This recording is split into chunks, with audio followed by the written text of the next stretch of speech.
The witch's curse. How kindness can break a spell, they said. No one who heard Mama Ajoke's curse ever slept peacefully again. Some people laughed at it. Some crossed their legs in fear. Others spat on the ground and said, "Nah, story." But everyone, avoided the narrow red earth path that led past her house. Because the last boy who mocked her? He ran mad within 7 days. And on the night Chinedu decided to help her, the wind changed direction. The day the curse followed him home, Chinedu Okafor was not brave. He was not foolish either.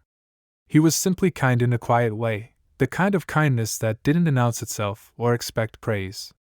At 26, Chinedu had returned to Yumidike village in Anambra State after Lagos chewed him up and spat him out. The city had promised him opportunity. Instead, it handed him debt, heartbreak, and malaria that nearly killed him. So he came home. Not because he wanted to, but because life forced him to. Every morning, he woke before the cock crowed, swept his father's compound, fetched water from the borehole down the road, and helped his mother fry akra to sell by the roadside. In the afternoons, he repaired phones and small generators for villagers who trusted his steady hands. His life was simple, predictable, safe. Until the afternoon he met Mama Ajoke. She was sitting by the roadside, right where the path bent sharply near the old iroko tree. Her wrapper was faded, her blouse torn at the shoulder, and her feet were bare, cracked like dry farmland. People passed her without slowing down. Some whispered. Some hissed. Some adjusted their loads and crossed to the other side of the road. One woman muttered loudly, "That witch should die and leave this village alone." Mama Ajoke didn't respond. She just sat there, humming a tune that sounded older than the village itself. Chinedu would have passed too. He almost did. Then he noticed her hands. They were shaking, not the dramatic shaking of madness, but the weak tremor of hunger. "Ah," he murmured to himself. "She's just an old woman." He stopped. That single decision would rearrange his destiny. What the village knew about Mama Ajoke was not always a witch. Once upon a time, she was Ajoke Adeyemi, the most beautiful woman in Yumidike, even though she wasn't Igbo by birth. She had followed her husband, a cocoa merchant, from Ogun State and settled in the village decades ago. She laughed loudly. She danced at festivals. She bore twins, 2 boys with identical smiles. Then things changed. First, her husband died mysteriously on a business trip. Then one twin drowned in the river. The other fell ill and wasted away like a candle burning too fast. After that, Ajoke stopped attending gatherings. Misfortune followed her like a shadow. When a farmer's yams rotted overnight, they whispered her name. When a pregnant goat miscarried, they pointed at her compound. When children fell sick for no reason, elders exchanged knowing looks. Finally, someone said it aloud. "She is a witch." In Yumidike, once that word sticks, it becomes your name. Kindness is sometimes just bread and water. Chinedu approached her slowly. "Mama, good afternoon." She lifted her head. Her eyes were cloudy but sharp, like they could see beyond his skin. "Afternoon," she replied. "Have you eaten today?" She laughed, a dry, cracked sound. "People don't ask witches that question." Chinedu swallowed. "I'm not people. I'm Chinedu." He handed her a nylon bag containing akara and bread. Then he placed a sachet of water beside it. For a moment, she just stared. Then her lips began to tremble. "You are not afraid?" she asked. He shrugged. "Hunger is worse than witchcraft." She stared at him for a long time. Too long. Finally, she whispered, "May your hands never lack." The words sent a chill through his spine. Chinedu smiled awkwardly, nodded, and walked away. He didn't look back. If he had, he would have seen Mama Ajoke watching him, her eyes wet, her lips moving in silent prayer. The first sign that something was wrong that night, Chinedu dreamt. He stood at the edge of the village river. The water was black, thick like palm oil. Voices whispered from beneath the surface, calling his name. "Chinedu. Chinedu." He turned to run, but his legs sank into the mud. Then Mama Ajoke appeared beside him. You stepped into a matter older than you, she said softly. He woke up sweating. His mother noticed immediately. Ned, what is it? You look like person Way's spirit pursue. It's nothing, Mama. Bad dream. But the dreams continued. Every night. Sometimes it was fire. Sometimes it was a forest that never ended. Sometimes it was Mama Ajoke crying. And every morning he woke weaker. The witch comes to his door. On the 5th night, the dogs barked wildly. Chinita's mother peeped through the curtain and screamed. Mama Ajoke stood at their gate. Rain poured, but she was dry. Tell Chinita to come out, she said calmly. Fear seized the compound. His father grabbed a cutlass. His mother clutched her rosary. But Chinita, weak and shaking, stood up. Let me go, he said. Outside, Mama Ajoke studied him with sorrow. I did not mean for this to happen, she said. Then why is it happening? He asked weakly. Because curses are like ropes, she replied. They tighten on everyone, until someone chooses not to pull. She touched his forehead.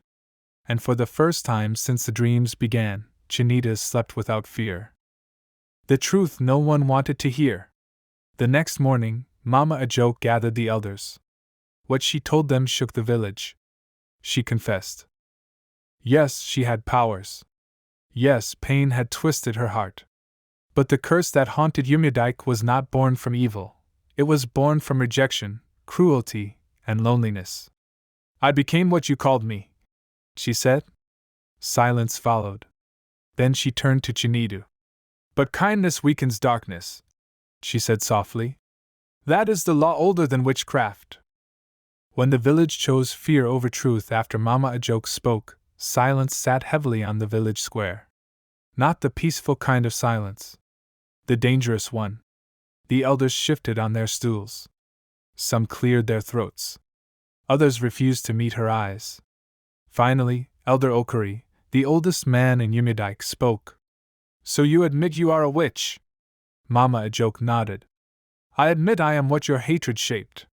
Murmurs erupted. Did you hear that? She confessed.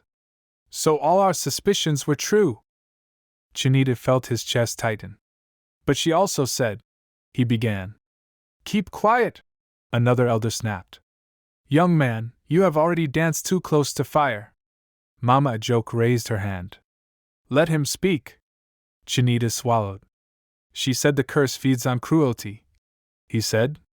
If that is true, then we have all been feeding it. Laughter followed, sharp and mocking. You are talking like a child, Elder Okari said. Kindness does not cancel witchcraft.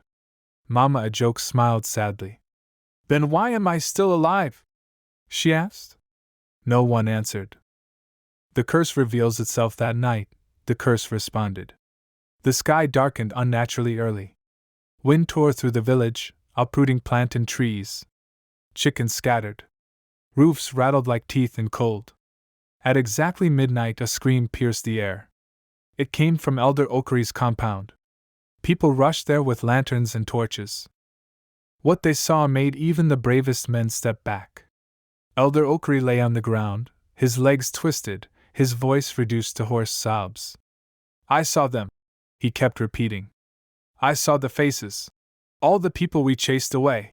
They were pointing at me. The Dibia was summoned. After rituals and consultations, the verdict was clear. This is not Mama Ajoke's doing, the Dibia said gravely. This is a returning curse. It feeds on unresolved injustice. Fear gripped the village like a tight fist. The burden Mama Ajoke had carried Chinita went to Mama Ajoke's hut that morning. For the first time, he truly looked at where she lived. The roof leaked. The walls were cracked. The place smelled of loneliness. Why didn't you leave? He asked softly. She laughed bitterly. Leave and go where? When pain follows you, distance means nothing. She told him the rest. After her children died, grief cracked something inside her. When the village rejected her, she turned inward, learning old knowledge she once feared. I wanted the pain to stop, she said. But bitterness is a teacher that teaches wrongly. Tears rolled down her cheeks.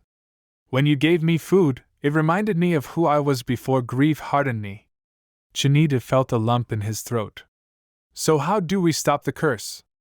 Mama Ajoke looked at him. It will not be stopped by force, she said. Only by restoration. The price of breaking the spell, breaking the curse, required 3 things: public truth, restitution, unconditional kindness. The village rejected it immediately. You want us to apologize? To a witch? For things that happened years ago? Mama Ajoke nodded. You chased me, starved me, mocked me, blamed me for every misfortune, she said. And the curse recorded it all. Elder Okari, now crippled, wept openly. Then we are finished, someone said. No, Mama Ajoke replied. You are only finished if you remain proud. When Chinita was tested that evening, Chinita fell ill again. This time, worse. He vomited blood. The Dibia shook his head. The curse is fighting back. It knows he is the key. Fear spread. Some villagers suggested something dark. Why don't we sacrifice him? Someone whispered. If he dies, the curse may end. Chinita overheard. That night, he packed a small bag. His mother cried. You must leave before they harm you. He hesitated. If I leave, the curse will remain. You cannot save everyone, his father said. But as Chinita stepped outside, he saw Mama Ajoke waiting. If you go, she said, nothing changes.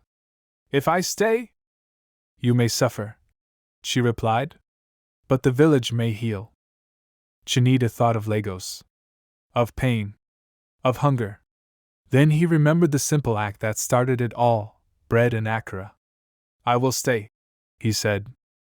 The village confession the following day, Mama Ajoke demanded a gathering. This time, no one refused. One by one, villagers spoke. A woman confessed to spreading lies. A man admitted he poisoned Mama Ajoke's dog. Another confessed he destroyed her crops years ago. Each confession weakened the curse. The wind calmed. The sky lightened. Finally, Elder Okari crawled forward. I led the accusations, he cried. I was afraid of what I did not understand. Mama Ajoke knelt and lifted him. I forgive you. The earth trembled. Kindness completes the work. The final act was the hardest. Mama Ajoke turned to the crowd. You must build me a home, she said. Not as a witch, but as a member of Yumidike. Grumbling followed. But slowly people stepped forward. Wood was brought. Mud was mixed. Women cooked. For the first time in decades, Mama Ajoke was included. Chinita collapsed before the house was finished. His body burned with fever.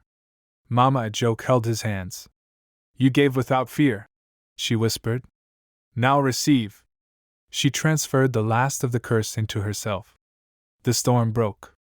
When it ended, Mama Ajoke was gone. Only her wrapper remained. After the curse, Chinita recovered. The village changed. They no longer mocked the strange. They questioned rumors. They remembered Mama Ajoke. And Chinita? He became a teacher. Not with chalk and blackboard, but with example. Because Yumidike learned something no charm could teach. Kindness is not weakness. It is resistance against darkness. And sometimes, it is the only spell strong enough to break a curse. Thanks for watching. Follow me on IG at input_media and Facebook at Loaded Abiomi Oguntate for more content. Hit subscribe and the bell on YouTube for updates.